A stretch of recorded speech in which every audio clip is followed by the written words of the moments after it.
Sejam todos bem-vindos ao canal da TV Educaids. Hoje teremos uma aula de matemática. Eu sou o professor Carlos Eduardo e o nosso conteúdo será os números inteiros.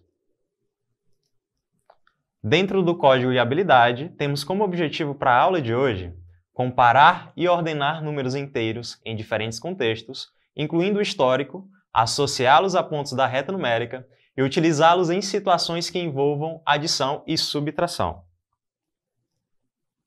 Para entendermos melhor o conjunto dos números inteiros, vamos conferir o que nós vamos chamar de reta numérica, a reta na qual será representados os números inteiros. Os números inteiros podem ser representados por pontos na reta numérica. Vocês podem identificar na reta que nós temos vários pontos e vários números. Nesta representação, a distância entre dois números consecutivos é sempre a mesma. E vamos conferir como que funciona essa reta numérica.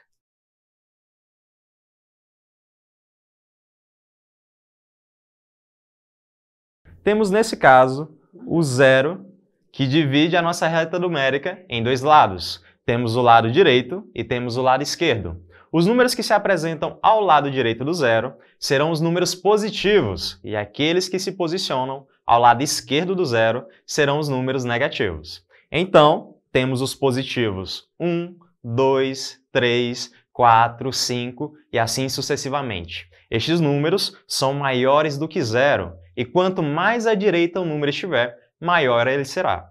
Os números que estão à esquerda são os números negativos. Temos menos 1, menos 2, menos 3, menos 4 e assim sucessivamente. Estes números que se encontram à esquerda são números menores do que zero. Então a reta numérica serve para separar os números positivos e os números negativos, onde a nossa origem será o número zero.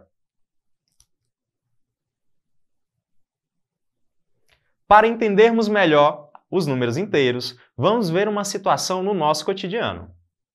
Veja na tabela seguinte o desempenho de alguns clubes do Campeonato Brasileiro de Futebol.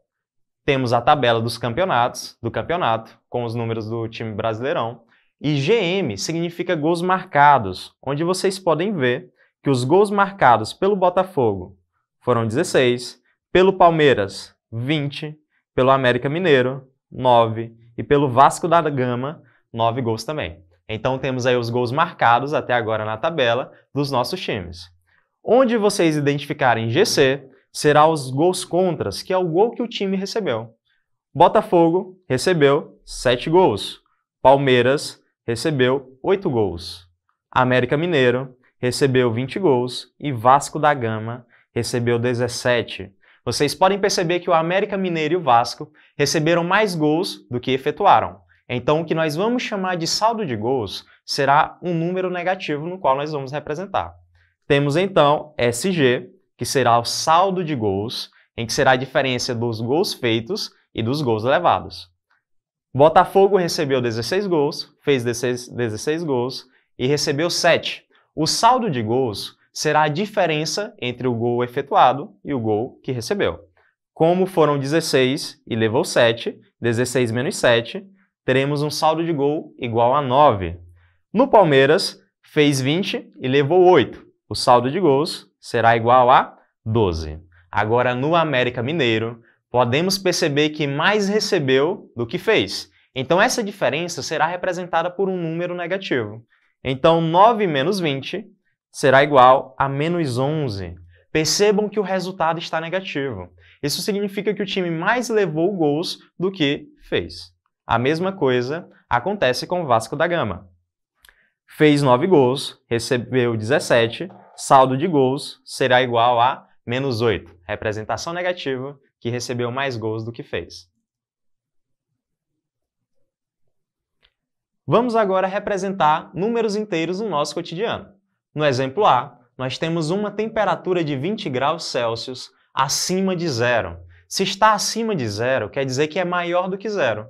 E vimos anteriormente pela reta numérica que todos aqueles números que são maiores do que zero são números positivos. Então vamos representar esse 20 dentro dos números inteiros. O resultado será 20 positivo, ou seja, porque está acima de zero. Na letra B, nós temos um saldo negativo de 15 gols. Nós vimos que o saldo negativo quer dizer que o time mais recebeu gols do que fez. Se é negativo, é menor do que zero. Representação desse número, menos 15. Utilizaremos o sinal negativo. Na letra C, nós temos uma profundidade de 2.500 metros.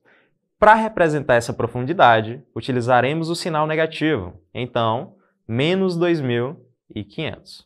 Na letra D, nós temos 10 pontos perdidos por uma equipe em um torneio. Se perdeu 10 pontos, vamos representar também com o sinal negativo. Então, teremos menos 10. Vamos conferir agora o que nós vamos chamar de módulo de um número inteiro. Chamaremos de módulo a distância dos números inteiros até o elemento central, que será o nosso zero.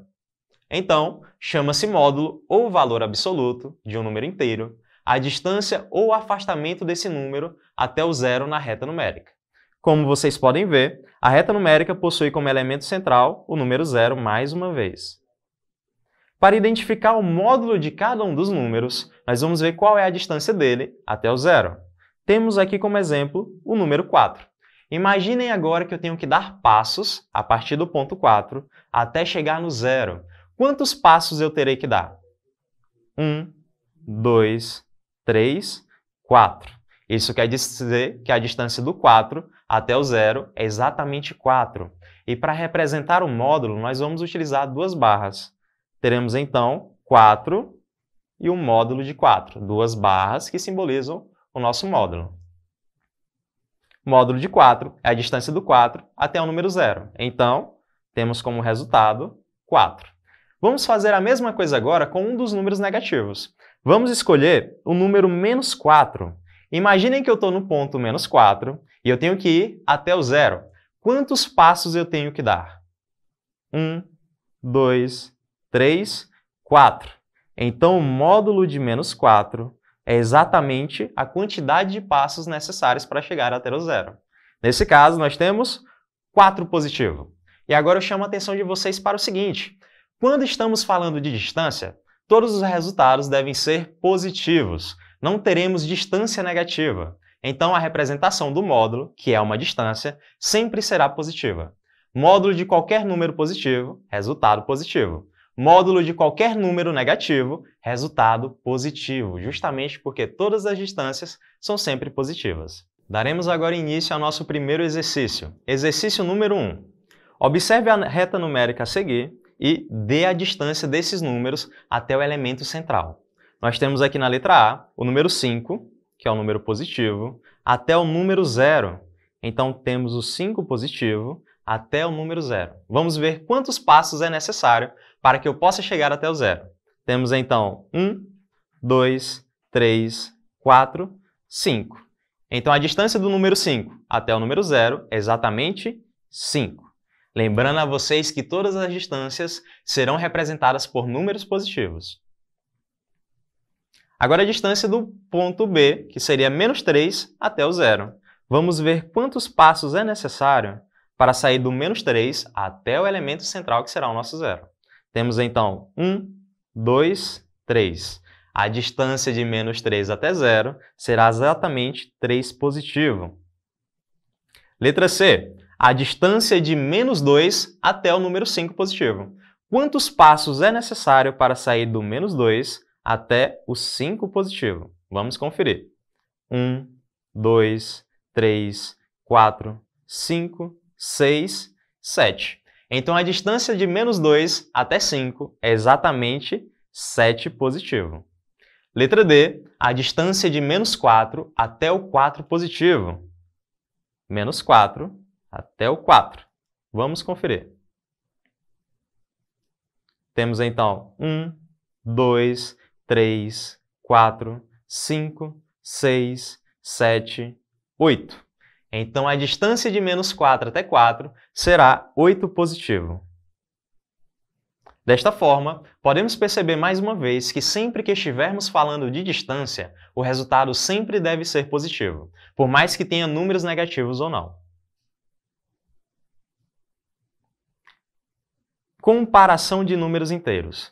Comparar dois números inteiros é verificar qual deles é o maior ou qual deles é o menor, ou se os dois são iguais. Temos mais uma vez a nossa reta numérica, lembrando que os números que estão à direita são os números positivos e os que estão à esquerda são os números negativos. A representação para verificarmos quem é maior e quem é menor será por estes símbolos aqui, onde eu tenho o símbolo de maior que e o símbolo de menor que. Se o primeiro número que aparecer for o maior, utilizaremos o símbolo de maior que. Se o primeiro número que aparecer for o menor, utilizaremos o símbolo de menor que. Por exemplo, imaginem que vamos fazer a comparação entre o número 3 e o número menos 2. Lembrando que quanto mais à direita estiver, maior é esse número. E vocês podem ver que o 3 positivo está mais à direita do que menos 2. Então podemos escrever da seguinte forma. O número 3 é maior do que menos 2. Percebam que o 3 é maior e veio primeiro, então utilizo o símbolo de maior que. Vamos fazer uma inversão. Vou escrever o menor número primeiro agora. Vou escrever menos 2 e depois o número 3. Quero utilizar um dos símbolos, maior que ou menor que. Como o menor número veio primeiro, utilizarei o símbolo de menor que. Então temos menos 2 é menor que 3. Para reavaliarmos, sempre que o maior número vier primeiro, utilizaremos maior que. Sempre que o menor número vier primeiro, utilizaremos menor que. Exercício 2. Usando o símbolo maior que ou menor que, compare os pares de números inteiros. Letra A, temos 0 e 9 positivo. Quem que é maior, o 0 ou o 9? O 9 é maior. Então, como o 0 que é menor veio primeiro, temos que utilizar o símbolo de menor que. Temos 0 é menor que 9 positivo. Essa será a simbologia utilizada. Letra B, temos mais 13 e 0. Quem veio primeiro foi o mais 13. 13 é maior do que 0. Então, utilizaremos o símbolo de maior que. Então, 13 é maior que 0. Letra C. Temos mais 1 e menos 10. Quem veio primeiro foi o mais 1. E mais 1 é maior do que menos 10. Todo número positivo é maior do que qualquer número negativo. Como o maior número veio primeiro, utilizaremos o maior que. Mais 1 é maior que menos 10. Letra D. Menos 25 e mais 9. Menos 25 é menor do que 9. E como o menor número veio primeiro, utilizaremos o menor que. Então, menos 25 é menor que 9 positivo. Letra E. Mais 11 e mais 30. 11 é menor do que 30. Como o menor número veio primeiro, utilizaremos menor que. E letra F. Mais 20 e menos 4. Como o 20 é positivo e todo número positivo é maior do que o número negativo, teremos então que o nosso primeiro número é maior do que menos 4. Então, mais 20 é maior que menos 4. Fizemos aqui a representação, utilizando a comparação entre os símbolos. Agradeço a atenção de todos vocês. Encerraremos aqui a nossa aula sobre os números inteiros. Um abraço e bons estudos!